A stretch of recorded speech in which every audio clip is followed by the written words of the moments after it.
यशोमती मैया के नंद लाला।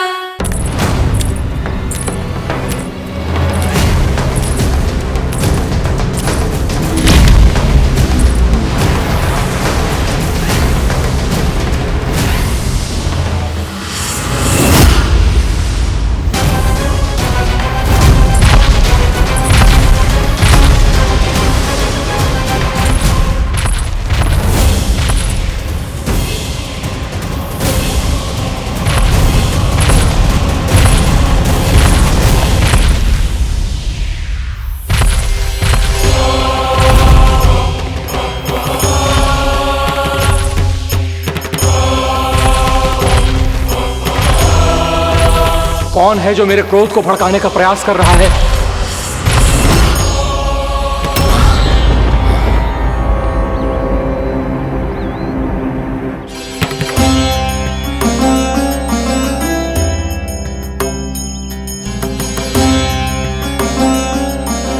अभी क्या देखा मैंने?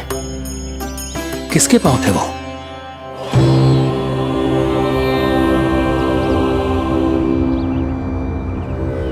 मैं आप सबका कष्ट हरूंगा। मैं अवश्य अवतार लूंगा। मैं अवश्य अवतार लूंगा श्री कृष्ण के रूप में। श्री कृष्ण के रूप में। श्री कृष्ण के रूप में।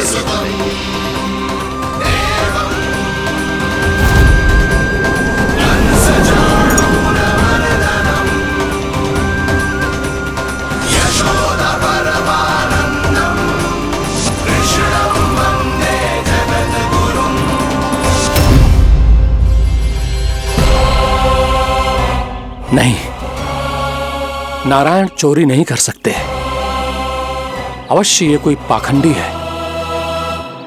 यदि मेरा आभास सही है तो अब न ये मेरे क्रोध से बच पाएगा और न ही मेरे श्राप से। न ये मेरे क्रोध से बच पाएगा और न ही मेरे श्राप से। जानकी, जानकी को मैं ऐसी स्थिति में छोड़ के नहीं जा सकता। क्या हो गो? कछु तो बोल।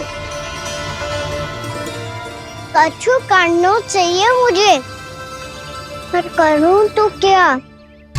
वापस गया तो जानकी और कस्तूरी पकड़ लेगी और मैया के पास ले जाएगी।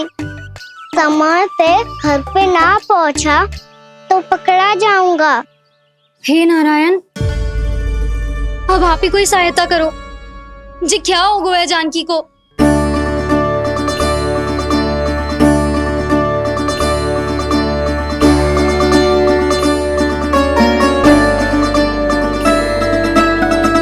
कस्तूरी, कस्तूरी, कस्तूरी।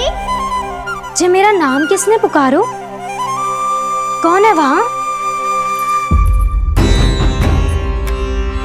रानी भाभी, रानी भाभी, तनिक सहायता करो ना। भाभी जी देखो ना जानकी को क्या हो गया है। जानकी, जानकी, क्या हो गया है? कस्तूरी, तनिक जल लेकर आ। जानकी, क्या हुआ?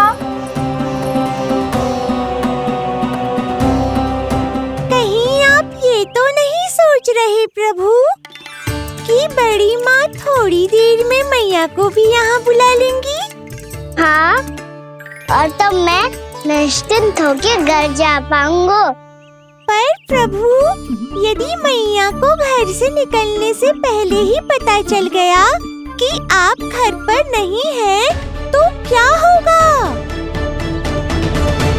ना, कुछ तो गड़बड़ है। कहीं चोट लगने का तो प्रभाव ना है कि जे इतना सो रहा है। यदि मैया को आपकी अनुपस्थिति का पता चल गया तो क्या करेंगी वो? यशोदा, मुझे लगता है कि तुम्हारा मन ना आजकल ढूंढने लगो है कि कहीं से तुम्हें चिंता मिल जाए और तुम उसे व्यर्थ में ही ले लो। कहना क्या चाहते हो आप? यही कि तुम्हारा लल्ला कितनी शांति से सो रहा है और तुम यहाँ उसकी चिंता कर रही हो। सुबह की चोट को तो कब का भूल गए हो। तुम ही बताओ, तनिक भी पीड़ा होती इसे तो इतनी शांति से सो पातो? ना। तो बस, तो फिर चिंता मत ही करो, मैं रहूंगा ना इसी कक्ष में, ध्यान रखूंगा उसका। तो जे बोलो ना, आपको भी कान्हा के जैसे चादर तान के सोनो। अरे ना, भरी दोपहर में कोई सोता है क्या भला? पक्की बात? हाँ पक्की बात। मैं लल्ला को ध्यान रखूंगा, तुम चिंता मत करो। हाँ हाँ हाँ ठीक है। वैसे भी मुझे बहुत कार्य है, चेतना सारा माखन इकट्ठा होगा है, पुराना होने से पहले इन सब का घी निकालना है। जानकी कह रही थी आएगी सहायता करने, तो कहीं ना है। और भले ही मैया को पता ना भी चला हो, पर बाबा तो इस समय प्रतिदिन आपके साथ खेलते हैं। यदि उन्हें पता चल गया तो?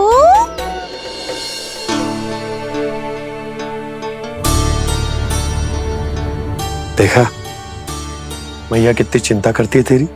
एक बार बाबा को पता चल गया तो फिर मैया को तो पता चलना ही है। उनसे अधिक देर तक छिपा नहीं पाएंगे बाबा।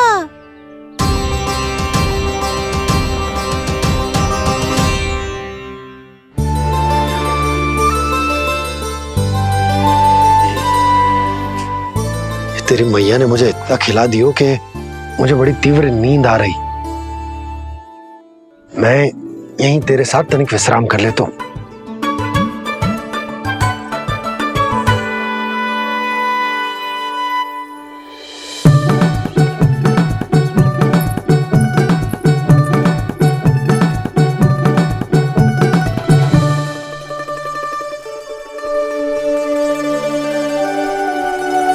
पता था मुझे यही होने वाला है।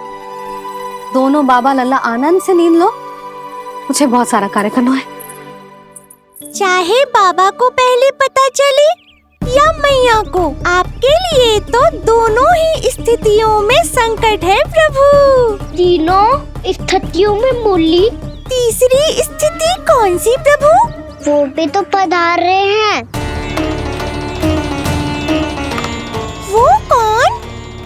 जगत विख्यात महर्षि, अति क्रोधित स्वभाव वाले। प्रभु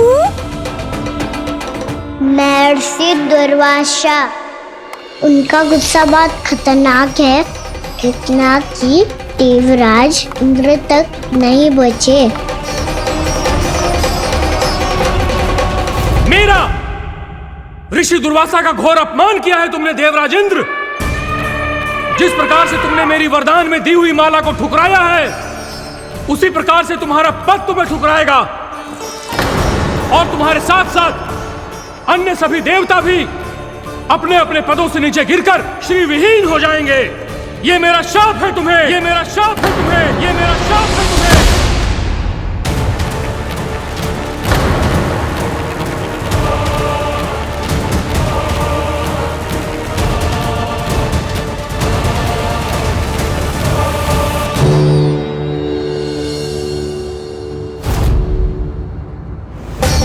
उनकी अर्धांगिनी को भी उनकी क्रोध का सामना करना पड़ा।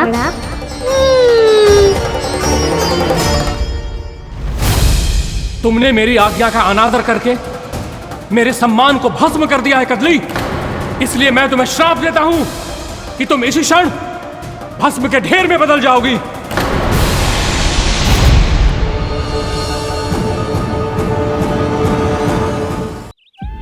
ये क्या किया महर्षि आपने?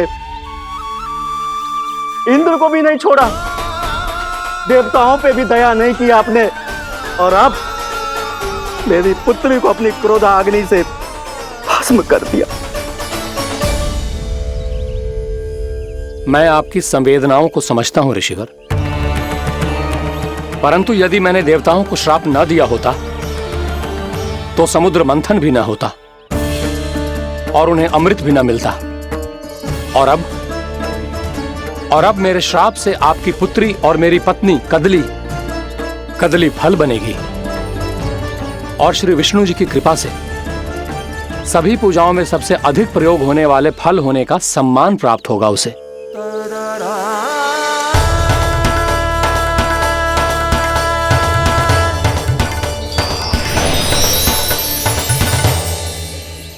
पर इससे आपके क्रोधी प्रवृत्ति को उचित नहीं ठहराया जा सकता।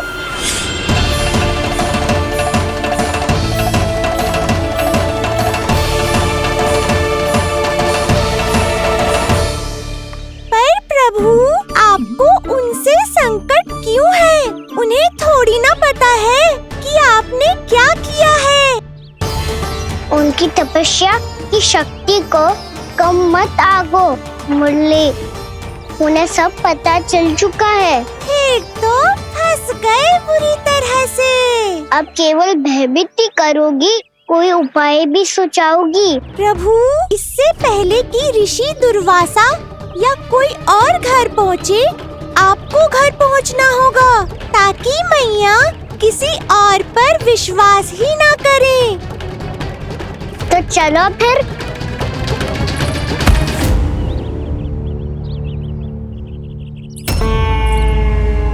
कान्हा, लगी तो नहीं तुझे? भाग तो ऐसे रहा था जैसे पीछे कोई चक्रवात आ रहा हो। चक्रवाती आरोह है ताऊ, क्रोध का चक्रवात।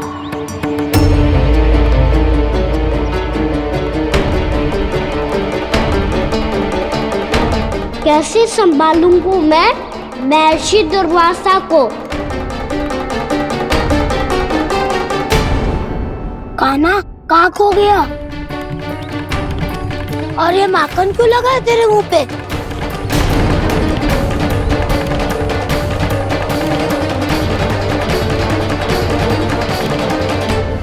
माखन? तुम सब यहाँ क्या कर रहे हो? मैंने तुझे चुपचाप घर से निकलते हुए देखा, तो मैं इन सब को एकत्र करके तुझे ढूंढने निकल पड़ा।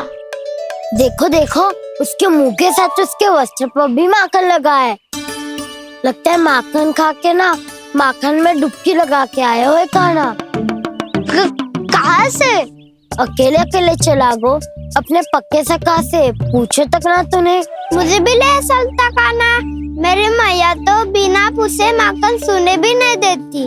मुझे ऐसा क्यों लग रहा है कान्हा कि तूने माखन चोरी चुप के खाया है, और वो भी किसी अपरिचित के घर से? कान्हा, किसी अपरिचित घर से ना खायो। मैं तो जानकी के घर गया था चुपके माखन खाने। हैं? प्रभु, अपना भेद स्वयं ही बता दिया सबको।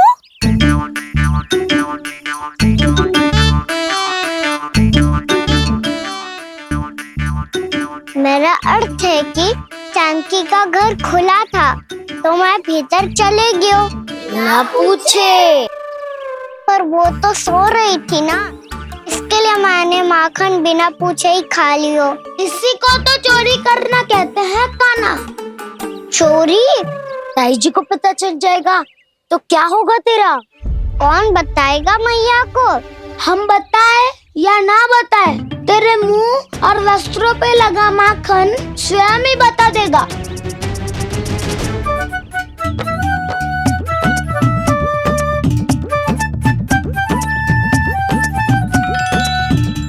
माखन तो आपके वस्त्रों पे भी लगा है दाऊ। ये तो तब लगा होगा जब तुम मुझसे टकराया था। हाँ, मैया तो यही सोचेगी ना कि आप मेरे साथ ही थे। अब बताओ, कौन बताएगा मैया को? वसंता भी ने तो सुना है, ये बताएगा। सोच ले वसंता, मैया को मेरी बुराई सुन के क्रोध आया तो नाना मैं ना बताऊंगा।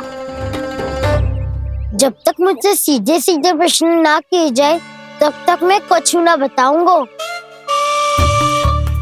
यदि यहाँ सत्यवादी मधुमंगल होता तो वो पक्का बता देता।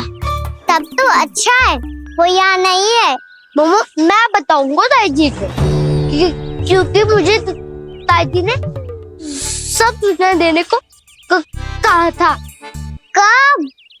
सुबह जब मैं ताई जी को पूजा के फूल देने को गया था। सुन, तेरी आंख के सामने कछु उल्टा सीधा हो या कोई अत्यधिक शरारत करे तो सीधे आके मुझे सूचना दियो, समझ गो?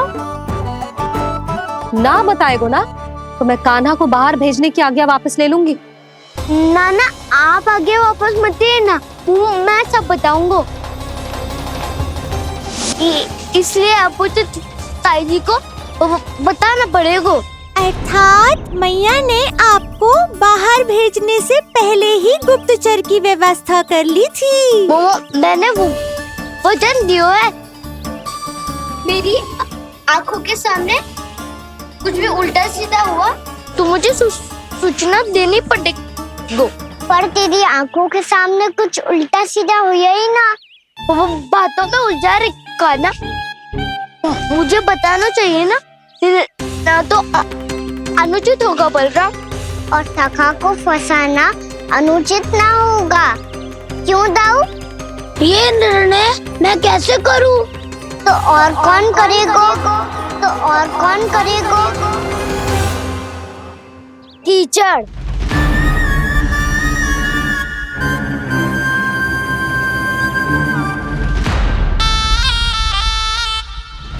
कीचड़ इन्हें कैसे करोगे? कान्हा और सीता माँ के बीच में कीचड़ फेंको प्रतियोगिता करते हैं। जो जीता सब उसी का ही साथ देंगे। बोलो स्वीकार है? स्वीकार है। तो मुझे भी स्वीकार है, पर नियम क्या होंगे? जो पहले थक जाएगा उसको हारा हुआ माना जाएगा, या फिर जो 2 बार अपने विरोधी पर कीचड़ फेंक देगा वो जीत जाएगा।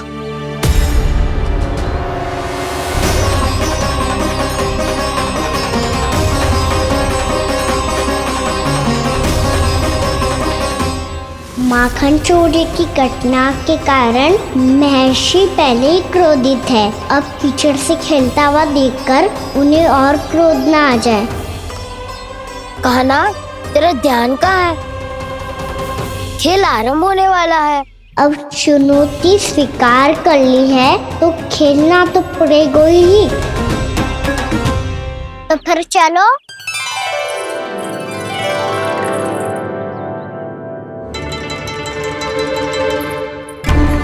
अरे हटो हटो, तनिक धुआं तो जाने दो। को तनिक नजर उतार लूं मैं।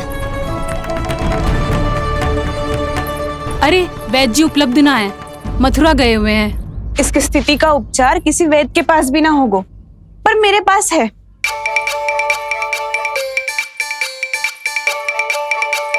अरे अरे बस करो ये सब। ये अधिकतर समय यशोदा के साथ ही होती है। हो सकता है उसे कुछ पता हो। जा, कोई शीघ्र जाकर यशोदा को बुला ला। मैं बुला लाती हूँ। हाँ हाँ।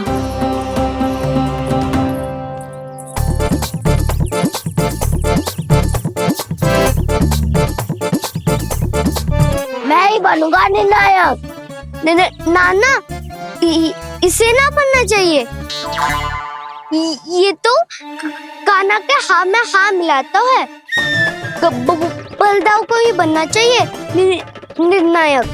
हाँ, बलदाव को ही निर्णायक बनना चाहिए।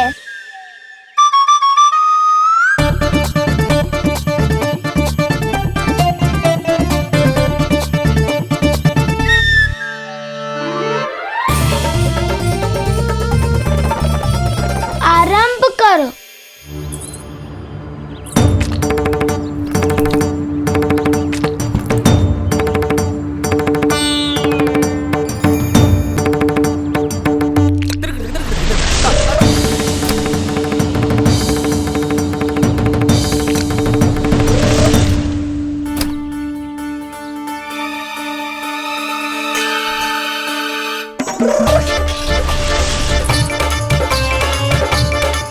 वाह, क्या सटीक लगता भेजा है सीधा माने। एक बार मैंने भी ऐसे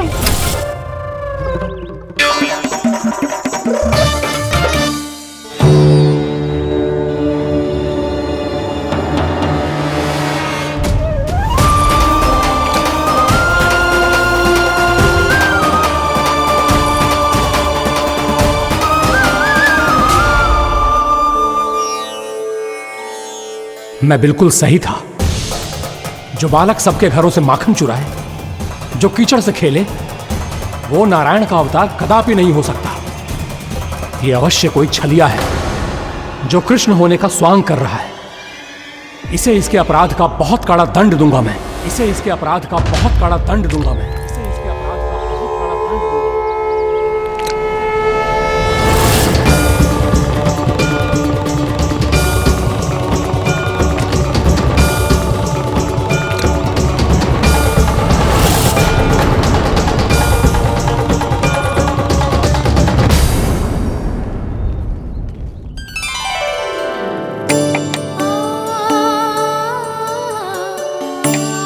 घी बनने की सुगंध से दौड़ा चला तो है, जे सोच के कि मैया कछु विशेष बना रही है। तो चेतु अभी तक सो रहा है।